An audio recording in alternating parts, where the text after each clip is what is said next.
हाँ तो देखिए हमारा ये चल रहा था वृत्त का क्षेत्रफल एवं परिधि। ये थी हमारी 15.2 चल रही थी। तो इसमें हमने कुछ तो पढ़ लिया था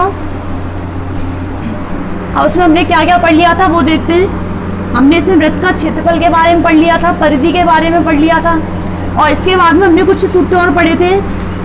किसी भी वृत्तखंड में निर्मित वृत्तखंड का क्षेत्रफल। अगला था किसका? त्रिज्यखंड का क्षेत्रफल। और अगला था इसी में ही चाप की लंबाई। इन तीनों के बारे में हमने पढ़ लिया था। इनके बारे में कुछ सूत्र भी हमने पढ़ लिए थे। तो पहला था वृत्तखंड का क्षेत्रफल। तो वृत्तखंड का क्षेत्रफल क्या था? ये था हमारा क्या, जैसे मैंने ये कोई आकृति ली और इसमें ये हमने जीवा ले ली, तो इस जीवा के द्वारा जो ये वाला निर्मित क्षेत्र है यही क्या है, ये वृत्त का हिस्सा है छोटा सा, तो इसी को हम क्या बोलते हैं? वृत्तखंड। और ये छोटा वाला हिस्सा है तो इसको हम क्या बोलेंगे? लघु वृत्तखंड। और ये ऊपर वाला हिस्सा है ये क्या है? बड़ा है, तो इसको हम क्या बोलेंगे? दीर्घ वृत्तखंड। तो ये तो दीर्घ वृत्तखंड है, ये क्या है? लघु वृत्तखंड है। तो इसके लिए हमने सूत्र पढ़ा था। पहला क्या पढ़ा था? पाई आर स्क्वायर थीटा बटे 360 माइनस 1/2 आर स्क्वायर, जहाँ पे हमारा आर तो क्या था? ये रेडियस थी। जैसे मैंने ये बना ली तो ये रेडियस है, ये तो आर है हमारी, और ये दोनों रेडियस ले ली तो मैंने इनके मध्य का जो कोण है इसको हमने क्या लिया था? थीटा। तो ये हमारा आर है, वो क्या है? थीटा। अगला है त्रिज्यखंड का क्षेत्रफल। तो त्रिज्यखंड का क्षेत्रफल क्या होता है? पाई आर स्क्वायर थीटा बटे 360। ये कैसी आकृति होती है? ये हमारा वृत्त है, ये दोनों क्या है? त्रिज्याएं हैं। तो इसके द्वारा जो निर्मित ये वाला क्षेत्र है हमारा, ये क्या है? त्रिज्यखंड। क्योंकि त्रिज्याओं के द्वारा निर्मित है तो ये क्या हो गया? त्रिज्यखंड। अगला है चाप की लंबाई। ये था क्या?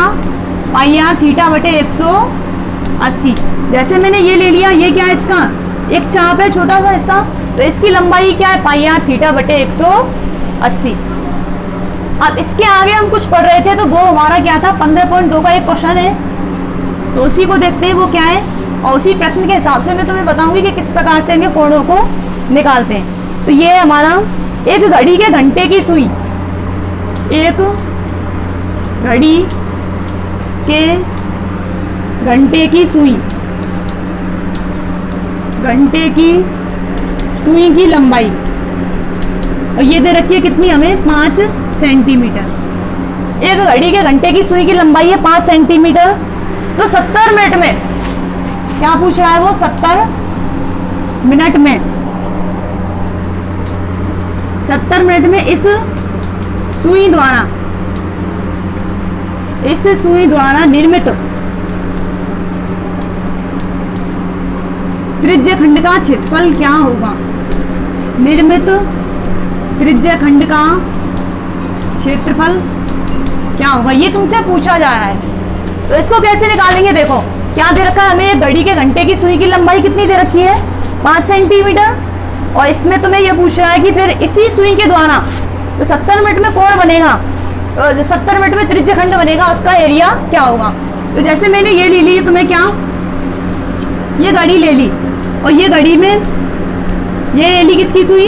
घंटे की सुई, और जिसकी डिस्टेंस दे रखी है तुम्हें कितनी? 5 सेंटीमीटर। और इसके द्वारा 70 मिनट में कोण बनवा रहा है वो। तो जैसे इसको ले लिया मैंने 12, ये ले लिया 3, ये ले लिया 6 और ये ले लिया 9। तो इसमें 70 मिनट में कितने दिया कोण बनेगा वो देखना है हमें, क्योंकि सूत्र क्या है हमारा? पाई आर स्क्वायर थीटा बटे 360। तो आर तो हमें मिल गई, आर के साथ में क्या चाहिएगा? थीटा।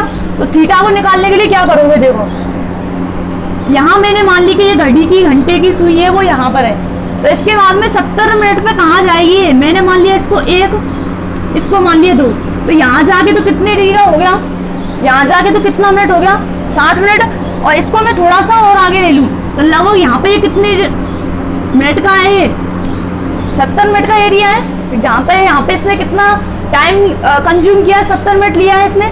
तो तुम्हें ये पूछ रहा है कि जो ये एरिया बन रहा है हमारा, इसका क्षेत्रफल क्या होगा? तो ये हमारा किसका निर्माण हो रहा है? त्रिज्यखंड का निर्माण हो रहा है, क्योंकि घड़ी की घंटे की सुई यहाँ से चल के यहाँ आई है। तो इसमें जो ये हमारा थीटा है इसका मान तुम्हें निकालना है। तो इसका मान कैसे निकालोगे उसको देखना है हमें। तो ये तो हमें पता है कि किसी भी घड़ी की घंटे की सुई, घड़ी के घंटे की सुई के द्वारा। अब इसको ध्यान रखना, ये क्या है, 12 घंटे में, 12 घंटे में निर्मित कोण, ये बताना है कि 12 घंटे में कितने डिग्री का कोण बनाएगी। तो 12 घंटे में देखो कहाँ से, जैसे मैंने माना कि ये घड़ी यहीं, सुई यहाँ से चली है और दोबारा यहीं आ जाए वापस, तो कितने टाइम लगेगा इसमें, 12 घंटे लगेंगे। और ये 12 घंटे लगने में कितने डिग्री का कोण बनेगा, एक प्रकार से ये मान लो कि बिंदु के चारों ओर घूमिए है, तो ये कितने डिग्री का कोण बन जाएगा।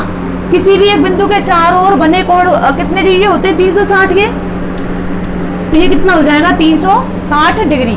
मतलब कि 12 घंटे में कितना चल रही है वो, 360 डिग्री वाले कोण की तरफ। अब मैं इसी को बोलूँ तो 1 घंटे में कितना चलेगी वो, 1 घंटे में निर्मित कोण, तो ये कितना हो जाएगा 360 बटे 12 डिग्री हो जाएगा क्या नहीं। तो 1 घंटे में कितना टाइम लेगी, 360 बटे 12। और 1 घंटे को हम क्या बोलते हैं, 60 मिनट। 1 घंटे को 60 मिनट भी तो कह सकते हैं। मतलब कि 60 मिनट में जो निर्मित कोण है वो कितने का होगा, 360 बटे 12 डिग्री। अब ये तो हमारा 60 मिनट में हो गया।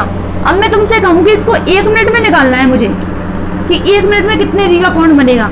1 मिनट में ये बनेगा कितने का, 360 बटे 12 और इंटू कितना 60। ये कितने मिनट में कितने मिनट का कोण है ये, 1 मिनट का। तो 1 मिनट में हमारा कोण कितना बन रहा है, 360 बटे 12 गुणा 60। और इसको काटो तो ये कितना हो जाएगा, 6 9 36, 12 पंजे 60। तो कितने का बन रहा है ये, 5 डिग्री का। मतलब कि 1 मिनट में घड़ी की घंटे की सुई के द्वारा निर्मित कोण कितने का है, 5 डिग्री का। पर हमें चाहिए कितने मिनट में, 70 मिनट में। तो यहाँ से क्या लिख सकते हो, 70 मिनट में निर्मित कोण, ये कितना हो जाएगा 5 गुणा 70 डिग्री। मतलब कितना, 7 पंजे 35। कितने डिग्री का कोण बनेगा ये, 350 डिग्री का कोण। सॉरी, यहाँ पे हमने 6 गुना 36, 6 बार कटेगा तो ये 6 आएगा ये, सॉरी। और यहाँ पे 6 बटे 12 है, तो ये कितना हो जाएगा 1 बटे 2, 1 बटे 2 डिग्री। तो यहाँ पे कितना आएगा ये 1 बटे 2 डिग्री। और फिर 1 बटे 2 ये कितना हो जाएगा 35 डिग्री। दोबारा सुनो, यहाँ पे गलती कर दी थी मैंने। 60 मिनट में कितना हो रहा था, 360 बटे 12। 1 मिनट में हमारा कितना आया था, 360 बटे 12 गुणा 60। तो ये कटेगा कितनी बार, 6 बार। और फिर 6 से ये कटेगा कितना, 1 बटे 2 बार। तो 1 बटे 2 गुणा 70, ये हमारा कितना आ गया 35 डिग्री। मतलब कि 70 मिनट में कितने डिग्री का कोण बन रहा है, 35 डिग्री का। अब ये हमें किसका मान मिल चुका है, थीटा का मान मिल चुका है। यहाँ पे ये मान किसका आ चुका है, थीटा का मान आ चुका है। अब हमें पूछ क्या है, वो त्रिज्यखंड का क्षेत्रफल। तो मैं इसको मिटा देती हूँ यहाँ से एक बार और देख लो। 1 घंटे में कितने डिग्री का, 360 बटे 12 का, क्योंकि 12 घंटे में कितने का बन रहा है 360 का। तो 1 घंटे में कितना हो जाएगा 360 बटे 12। और 60 मिनट में कितना हो जाएगा, फिर एक ही बात है, 1 घंटा कह लो या फिर 60 मिनट कह लो। और 1 मिनट का निकालो तो 60 का भाग दे दोगे, इसको हल करोगे तो कितना आ जाएगा 1 बटे 2। और हमें चाहिए कितने में, 70 मिनट में, तो 70 का गुणा कर दो, ये कितना आ जाएगा 35 डिग्री। तो हमारा थीटा का मान कितना आ चुका है 35 डिग्री। अब हमें चाहिए क्या, त्रिज्यखंड का क्षेत्रफल। तो त्रिज्यखंड के क्षेत्रफल के लिए हमने सूत्र क्या पढ़ा है, त्रिज्यखंड का क्षेत्रफल। घड़ी की घंटे की सुई के द्वारा 70 मिनट में जो त्रिज्यखंड बन रहा है उसका क्षेत्रफल है ये। सूत्र क्या होता है उसका, पाई आर स्क्वायर थीटा बटे 360 डिग्री। मान रख दो सबको, 22 बटे 7। आर का मान कितना है 5 गुणा 5 और थीटा कितना आया है हमारा 35 और बटे 360 डिग्री। और ये कट गया कितनी बार, 7 पंजे 35 बार। और 5 से ये कट गया, 5 सत्ते 35 और 5 दूनी 10, 72 बार। और 2 से ये कट रहा है कितनी बार, 36 बार। और ये कितनी बार कट रहा है, 11 बार। 11 पंजे 55 और 55 गुणा क्या 5 और बटे में कितना चल रहा है 36, 55 25 और 55 25 26 27 और बटे 36। अब इसको इसमें भाग देना है तो ये कितनी बार जाएगा, पहले जाएगा लगभग 7 बार, 7 की 42 और 7 की 21, 21 और 4 25। हाँ तो ये जाना है कितनी बार 7 और बचेगा कितना 52 और 75। तो 75 में से 52 गए तो कितने बचे 3 और 2, लगभग कितना 23। तो 23 में पॉइंट लगाओगे क्या बढ़ाओगे 0 तो ये कितनी बार जाएगा, ये जाएगा लगभग कितनी बार, 36 गुणा 6 और 36 18 19 20 21, तो ये जाएगा लगभग कितनी बार, 6 बार, 216। तो ये कितना जो क्षेत्रफल होगा इसका वो कितना होगा, लगभग 7.6 सेंटीमीटर स्क्वायर के। तो इसका जो त्रिज्य खंड का क्षेत्रफल है वो लगभग कितना आ रहा है, 7.6 के लगभग में आ रहा है। तो हमने पहले तो क्या निकाला था, थीटा का मान निकाला था, और थीटा का मान निकालने के बाद में हमने क्या किया है, इसमें सूत्र लगाया पाई आर स्क्वायर थीटा बटे 360, पाई का मान रख दिया, आर का मान 5 गुणा 5 और गुणा 35 और बटे 360, और ये 7 पंजे 35 और 5 से काट दिया, 5 सत्ते 35 और 5 दूनी 10 और ये काट दिया, 11 पंजे 55, 55 गुणा 5 ये कर दिया कितना आया, 5 25 और 25 और 2 27 बटे 36, और इसमें जब डिवाइड करोगे तो लगभग कितना आएगा, 7.6 सेंटीमीटर स्क्वायर। तो इसका ये क्या है, क्षेत्रफल। अगला है इसमें हमारा समतलीय आकृतियों के संयोजन के क्षेत्रफल। मतलब कि इसमें तुम्हें 2-3 आकृतियों को वो जोड़ देगा, उसमें क्या पूछेगा तुमसे, क्षेत्रफल को पूछेगा। जैसे मैंने बताया ये बना दी कोई आकृति, इसमें ये बना दी 4 वृत्त, अब इनको कर देगा वो छायांकित। अब वो पूछेगा कि बताइए छायांकित क्षेत्र का क्षेत्रफल क्या है। तो यहाँ पे हमने क्या क्या किया है, वर्गों को वृत्तों को संयोजित किया है। तो इस प्रकार से कुछ तुमने क्वेश्चन पूछे गए हैं, तो उन्हीं को हमें देखना है, वो है हमारे 15.3 में। तो ये 15.3 का पहला क्वेश्चन है हमारा, 14 सेंटीमीटर भुजा के वर्ग, क्वेश्चन नंबर पहला है, और ये है हमारा 15.3 का पहला, 14 सेंटीमीटर भुजा के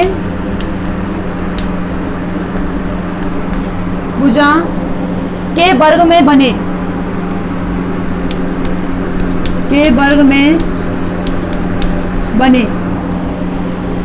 अंतःवृत्त की परिधि क्या होगी, अंतःवृत्त की परिधि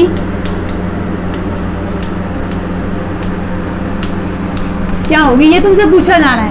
तो क्या है क्वेश्चन हमारा, 14 सेंटीमीटर भुजा के वर्ग में। तो पहले तो हमें क्या बनाना है, 14 सेंटीमीटर भुजा का वर्ग। तो मैंने मान लिया कि ये 14 सेंटीमीटर भुजा वाला क्या है, कोई वर्ग है। इसकी ये 14 सेंटीमीटर, ये भी कितनी 14 और ये भी 14, सारी 14 सेंटीमीटर की भुजाएं हैं। और इसमें वो अंतःवृत्त बनाया है, क्या बनाया है उसमें, अंदर की तरफ क्या बनाया है, ये वृत्त बनाया है। अब वो पूछ रहा है कि इस वृत्त की परिधि क्या होगी, ये तुमसे निकलवाना है कि इसकी वृत्त की जो परिधि है वो क्या होगी।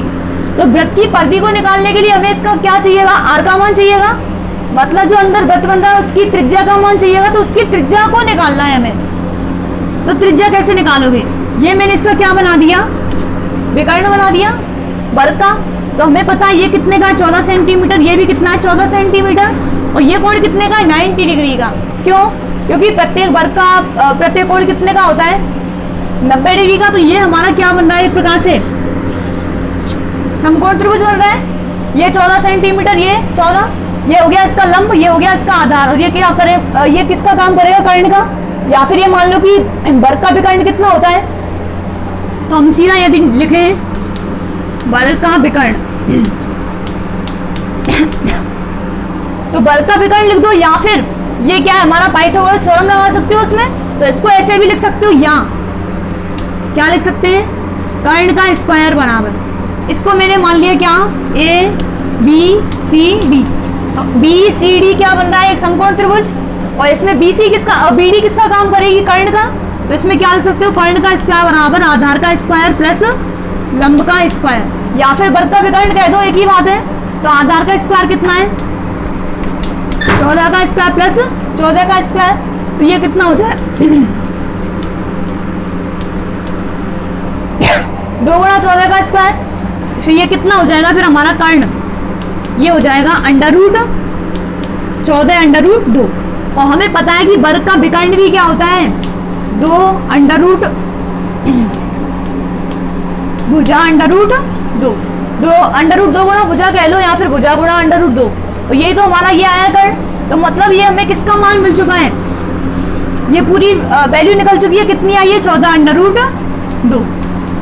अब मैं पूछूं यहाँ पे ये पूरा व्यास भी काम ये पूरी डिस्टेंस है, यदि मैं इसको आधा कर दूं तो ये डिस्टेंस कितने की होगी इसकी? 7√2 की होगी। और यहाँ से ये बना दिया मैंने। ये भी एक प्रकार से कौन सी आकृति है? समकोण त्रिभुज की है। और ये कितना है? 14 का। तो ये कितने का हो जाएगा? 7। और ये क्या है? 7√2। तो यहाँ से हम इसको तो निकाल सकते हैं, इसको निकाल सकते हैं। उसको ले लिया मैंने क्या? ओ। तो यहाँ पे देखो ओ, इसको नाम दे दूं मैं M, O N B. B क्या है? एक समकोण त्रिभुज है, समकोण त्रिभुज है ये भी, क्योंकि ये एक प्रकार से किसका काम कर रही है? स्पर्श रेखा का काम कर रही है। और ये क्या है? इसके लिए त्रिज्या। और हमें पता है स्पर्श रेखा त्रिज्या पे क्या होती है? लंबवत। तो ये क्या बनेगा? ये भी तो एक समकोण त्रिभुज ही बन रहा है। और हमें पता है इसकी डिस्टेंस कितनी है? 7√2। और इसकी कितनी है? 7। तो यहाँ से हम किसका मान निकाल सकते हैं? OM का मान निकाल सकते हैं। और यदि OM का मान मिल जाए तो ये OM इस वृत्त के लिए किसका काम करेगी? त्रिज्या का काम ही तो करेगी। तो हमें त्रिज्या निकल जाएगी, और त्रिज्या मिल जाएगी तो हम क्या निकाल सकते हैं? वृत्त की परिधि। तो यहाँ पे हमें पहले कर्ण निकाल लिया। ये कितना आया? 14√2। और ये आधा है तो ये कितना होगा इसका मान? 7√2। तो यहाँ से मैं निकाल देती हूँ उसको। लो, ये त्रिभुज था, समकोण त्रिभुज है। तो यहाँ से क्या लिख सकते हो? OB स्क्वायर बराबर OM square plus BM square. OB का मान कितना है? 7√2। इसका स्क्वायर। OM का मान कितना है? पता नहीं, OM ही लिख देती हूँ इसको। और BM का मान कितना है? 7 स्क्वायर। ये कितना हो जाएगा? 7 × 7 × 2 बराबर OM स्क्वायर प्लस 7 × 7। यहाँ से इधर भेजोगे ये कितना हो जाएगा? -7 × 7 बराबर OM स्क्वायर। यहाँ से कॉमन क्या आ रहा है? 7√7 माइनस 7 × 7 -1। ये कितना हो जाएगा फिर? 49। मतलब OM कितना आ रहा है? OM का मान आएगा कितना? 7। और OM हमारी क्या है? इस अंतर्वृत्त के लिए त्रिज्या का काम करेगी। तो OM क्या आ रही है? त्रिज्या। और हमें पूछ क्या रहा है? वो अंतर्वृत्त की परिधि। और परिधि के लिए क्या चाहिए होती है? त्रिज्या ही चाहिए होती है। तो हमें पता है इसकी त्रिज्या निकल चुकी है। तो यहाँ से क्या निकाल सकते हो? अतः अंतर्वृत्त की परिधि बराबर OM किसका काम करेगी? यहाँ इस अंतर्वृत्त के लिए किसका काम कर रही है? त्रिज्या का। तो ये किसका काम कर रही है? यहाँ त्रिज्या मतलब किसका? R का। तो यहाँ से क्या निकाल सकते हो? अतः अंतर्वृत्त की त्रिज्या बराबर कितनी? 7। तो परिधि कितनी होगी फिर इसके लिए? परिधि बराबर 2πr। तो ये कितना हो जाएगा? 2 × 22/7। और R कितना आया? 7। 7 से 7 कैंसिल।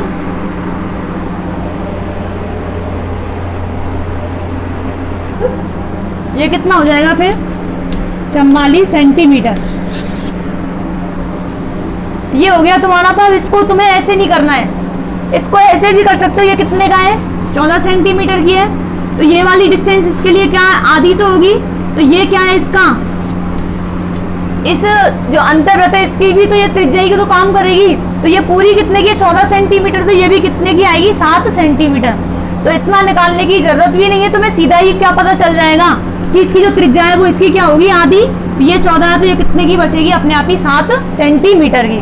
तो ध्यान रखना ये कितना हो जाएगा? 7 सेंटीमीटर। तो सीधा ही परिधि कितना निकाल देना? 2πr। और ये कितना हो जाएगा फिर? 44 ही आ जाएगा। तुम्हें इतना बड़ा करने की जरूरत नहीं है, तुम्हें सीधा ध्यान रखना ये 14 है तो ये कितने की हो जाएगी? 7 की। तो त्रिज्या कितनी बन जाएगी इसकी? 7 सेंटीमीटर। अगला क्वेश्चन है इसी का ही। एक वृत्त की परिधि